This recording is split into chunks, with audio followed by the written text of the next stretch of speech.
ആ അങ്ങനെയൊക്കെ ആഗ്രഹിച്ചിരുന്ന ഒരു സമയം ഉണ്ടായിരുന്നു. ഇത് അതൊക്കെ എന്നും നടക്കാനാണ്.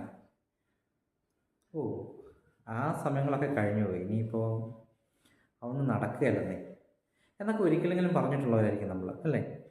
ഇതിനെന്താ ഒരു കാരണമെന്നറിയോ? നമ്മുടെ ആഗ്രഹങ്ങളൊക്കെ പലപ്പോഴും ആഗ്രഹങ്ങളായിട്ട് തന്നെ അവശേഷിക്കാറുണ്ട്.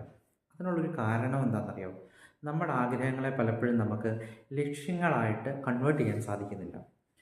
അപ്പോൾ ഈ ആഗ്രഹവും ലക്ഷ്യവും രണ്ടും ഒന്നല്ലേ എന്നുള്ളൊരു ചോദ്യം അവിടെ ഉണ്ടാവും, അല്ലേ?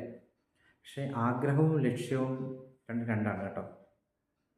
എന്തുകൊണ്ടാണ് നമ്മുടെ ആഗ്രഹങ്ങൾ പലപ്പോഴും സാധിക്കാത്തത് എന്നുള്ളതിൻ്റെ ഒരു ക്ലിയർ ആയിട്ടുള്ള ഒരു വ്യൂ അറിയണമെന്നുണ്ടെങ്കിൽ നമ്മുടെ ചാനലിൽ ഒരു ഡീറ്റെയിൽഡ് വീഡിയോ ഉണ്ട്. ചാനൽ സബ്സ്ക്രൈബ് ചെയ്ത് കയറിക്കോളൂ.